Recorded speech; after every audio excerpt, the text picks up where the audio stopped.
ተፈራን ነክቶ የተረፈ የለም። ለክህደትሽ ሞት ነው የሚገባሽ። እኔ ተፈራ ጠላቶቼ እርስ በርስ ሲገዳደሉ ነው ደስ የሚለኝ። ግደያት። አልገላትም። ይቅር በይ። 2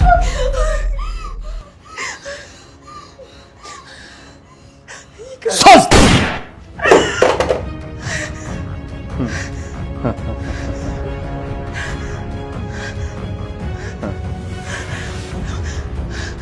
እባካችሁ የሆነ ነገር አድርጉ። በእውነት እኮ አለች።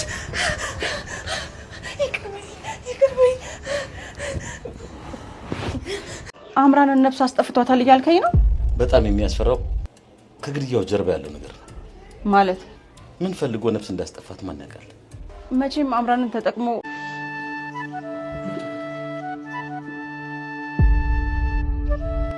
አምራ ምን ሆነሽ ነው? ምን ተፈጥሮ ነው? ደህና አይደለሽም? የሰው ነፍስ ብቻ ጠፋ። እኔ አንተ ተረደበት ልጅ ለምን ትሰራለህ እንዴ? ስለዚህ ተፈራ የሚባለው ይሄ ነው ማለት ነው? ፋኑ ባክና ቆምስ ነገር ጻፈኝ ማለት ነው።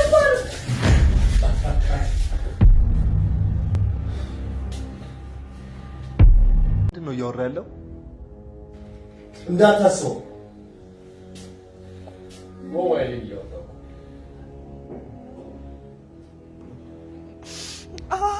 አይሆንም።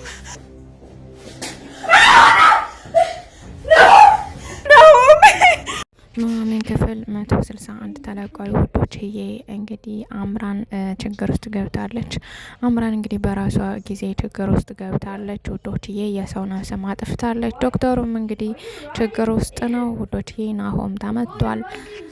እናቱ ላይኩን እንግዲህ አሁንም ተፈራን የመጋፈጥ ስራ እየሰሩ ይገኛሉ። ዶክተርም ተቀላቅሏቸዋል ውዶችዬ። ቪዲዮውን እስከ መጨረሻው ሰላም ውድና የተከበራችሁ የእኔ ቤተሰቦች እንዴት ናችሁ? ያለው እግዚአብሔር ይመስገን ሰላም ነኝ። ሰላማችሁ በክርስቶስ እንደዚህ ይበልልኝ። ለእኔ ለቻናል አዲስ የሆናችሁ ሰብስክራይብ በማድረግ ቤተሰብ የሆናችሁ እንዲሁም ደግሞ ላይክ እና ሼር እንዲሁም ደግሞ ኮፒ ሊንክ አድርጉልኝ ውዶችዬ። ሀሳብ አስተያየት ካላችሁን ኮሜንት ማስቀመጥ ትችላላችሁ። እንግዲህ ባለፈው ክፍል እንዳየ ነው አምራን እንግዲህ ያችን የታገተች ልጅ ግዳያት እያለ አቶ ተፈራ ያስፈራራት ነበር የሚያውቀው ማለት ነው። እንግዲህ አቶ ተፈራ ግዳያት ብሎ እንግዲህ ያስገድሏታል፣ ነፍስ አጥፍቷታል፣ ያስጠፍቷታል ማለት ነው። አምራን ያውም ቪዲዮ እየቀረጸ ማለት ነው።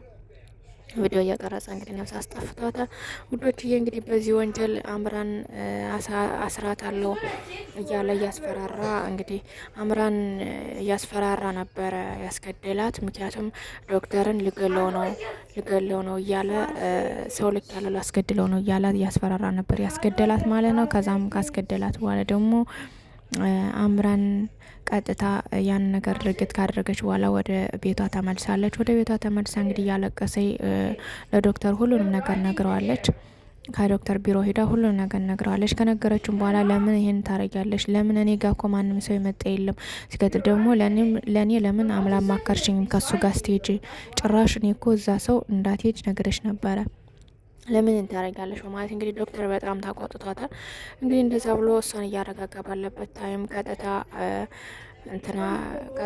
አቶ ተፈራ እስከ ጋርዶቹ ሄዶ ከቤቱ ዶክተርን አስፈራርቶታል ማለት ነው። እንግዲህ ከኔ ጋር ህገወጥ ስራ ትሰራለህ፣ ግዴታ ነው አምራን ከምትታሰርና እሱ እንግዲህ አንዱን ምረጥ ወይም ደግሞ ህገወጥ ስራ ትሰራለህ። ህገወጥ ስራ አልሰራም ካልክ ደግሞ አምራን አታገኛትም በማለት እንግዲህ በሷ እያስፈራሩት ይገኛል ማለት ነው። ውዶችዬ እንግዲህ እንደዛ እያለ ናሆም አጋጣሚ ከውጭ የተፈራ ጋርዶች ከዚህ ምን ይሰራሉ እንግዲህ አማ ዶክተርን እያስፈራሩት ነው በማለት እንግዲህ ወደ ዶክተር ቤት ገብቷል። ወደ ዶክተር ቤት ገብቶ እንግዲህ ምን ትሰራለህ ከዚህ በማለት ሲለው እንግዲህ የአቶ ተፈራ ጋርዶች እንግዲህ ናሆምን መተውታል። ናሆም እንግዲህ ወድቋል ማለት ነው። እንግዲህ የአቶ ናሆም ፍቅረኛ ምናምን እያለ እንግዲህ አቶ ተፈራ እንግዲህ ሙድ ይዞበት ለዶክተር እንግዲህ ሲያናድደው ነበረ። ዶክተር እንግዲህ ቆሞ ዝም ብሎ ግራ ገብቶ ሲየው ነበረ። ውጣልኝ ከቤቴ ውጣልኝ፣ ካንተ ጋር ምንም አይነት ስራ አልሰራም እያለ እንግዲህ በግድ እንትን ሲለው ነበር።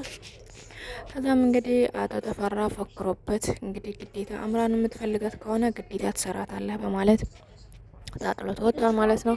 እንግዲህ ናሆም ተነስቶ ራሱን ስቶ ከወደቀ በኋላ ያው እንግዲህ እንደምንም ብለው አድነውት ተነስቷል ማለት ነው።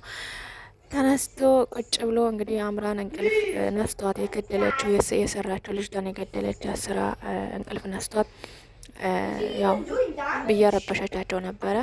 ከዛም እንግዲህ ቀስ ብለው ተኝተኝ ብለው አስተኝተዋታል ማለት ነው ውዶችዬ። እሱ አስተኝተዋት እንግዲህ ትንሽ ከተኛች በኋላ ዶክተርና ናሆሜ እያወሩ ነበረ። እንግዲህ ዶክተር ከእናቴ ጋር ሁላ ተቀያየም ያለው ሰርጉን እንትን ሳለል ሰርጉን ሳልሰርግ በዛሬ ደግሞ አሁን አምራን ነፍሰ ገዳይ እንደሆነች ስታቅ ምን እንደምትል እናቴ እግዚአብሔር ይወቀው እያለ እንግዲህ ይችን ቃል ሲያወራ አጋጣሚ አምራን ተነስታ እየሰማች ነበረ። ከዛም እንግዲህ አምራን በቃ ተወኝ፣ ካሁን በኋላ ሚስትህም ፍቅረኛም እጮኛም አልሆንም፣ ምክንያቱም እኔ ነፍሰ ገዳይ ነኝ፣ አንተንም ህይወት ግን አላመሰቃቅልብህ፣ ለአንተም አደጋ ነኝ፣ ስለዚህ ይቅርብኝ ተው እያለች እንግዲህ ስትለው ነበር ዶክተር ደግሞ ለምንድን ነው እንደዚህ የምትወኝ? ሁሉን ነገር ችግሩን አብረን እንጋፈጠዋለን እንጂ እንደዚህ ስትይማ መስማት አልፈልግም በማለት እንግዲህ እያታለላትና እያባበላት ነበረ። እንግዲህ ዶክተር ከናሆምና ከነናሆም ጋር ሆኖ ከነሲምባ ጋር ሆኖ አቶ ተፈራን ፊት ለፊት እንደሚጋፈጠው ነግሯታል ማለት ነው። እሷ ደግሞ በፍጹም ሊሆን አይችልም፣ እኔን ተወኝና እሱን አቶ ተፈራን ገድዬ እኔ እዛው ከታሰርኩም እስር ቤት ገባታለሁ ማለት እንግዲህ እያወራች ትገኛለች። ነገር ግን ዶክተር ይህን ነገር እንድታደርግ አልፈቀደላትም። ወይም ሌላ ቦታ ዘወርቴና አንቺ እኔ እንጋፈጣቸዋለን፣ ሙሉ በሙሉ እንጋፈጣቸዋለን እያለ ነው እንግዲህ ያለ ፊት ለፊት እንጋፈጣቸዋለን አቶ ተፈራን እያለ ነው እንግዲህ ያለው ማለት ነው ውዶችዬ። እንግዲህ ይሄ አቶ ተፈራ የሚባል ሰውዬ አደገኛ ሰው ነው። ምክንያቱም ህገወጥ የሚሰራው ስራ በሙሉ ህገወጥ ነው። እንግዲህ የመንግስት አካላት የተባሉትን ሁሉ በገንዘብ እያታለለ ብዙ ነገር ስራ እያሰራቸውና ምንም ነገር ሌላ ወንጀል ክስ ምናምን ቢመጣበት ውድቅ እየሆነ ይገኛል ማለት ነው ውዶችዬ። በጣም ከባድ ነው። አምራን እንግዲህ ግዳይ ብሎ ሲያስገድላት መግደል አልነበረባትም። በእርግጥ እሷን ይገላት ነበረ ወዲያውኑ፣ ግን ደግሞ እንደዚህ ማድረግ አልነበረባትም ማለት ነው። ለማንኛውም እንግዲህ ዳጌ የጩና ነገር አስጨንቆት ሐኪም ቤት ይገኛል። እንግዲህ ዳጊ የጭና ነገር እያስጨነቀው ሐኪም ቤት ነው ያለው ማለት ነው። እንግዲህ ቤተሰቦቹ ሲፈልጉትም የለም። አምራን ማለቴ ኤሚ ወደ ጀርመን ልትሄድ ነው። አክስቷ እዛ ለሕክምና ስላለች ከሷ ጋር መሆን ስላለባት እንግዲህ ከሷ ጋር ዘወር ብለሽ ቆይ ተብላ ወደ ጀርመን ልትሄድ ነው። እንግዲህ እናትና አባቷ አቶ ላይኩንና ወይዘሮ ዝናሽ ወደ ጀርመን መሄድ አለብሽ፣ ከዚህ አደጋ ነው በማለት አደጋ ይገጥምሻል በማለት እንግዲህ እየነገሯት ነበረ። አጋጣሚ ከውጭ ቆይታ ወደ ቤት ስትገባ ከኤርሚያስ ጋር ቆይታ ወደ ቤት ስትገባ እንግዲህ የሆነ ሰውዬ ስልክ አንስቶ እየቀረጻት እየሮጠች ገብታ ነበረ እንትን ያለች የነገረቻል እናቷና ስለዚህ እንደዚህ አደጋ ውስጥ ከምትሆኝል ወደ ጀርመን ሄደሽ ቆይ በማለት እንግዲህ ነግረዋታል። ነገር ግን እሷ ደግሞ ኤርሚን ትቼ የትም ቦታ አልሄድም በማለት ተናግራለች።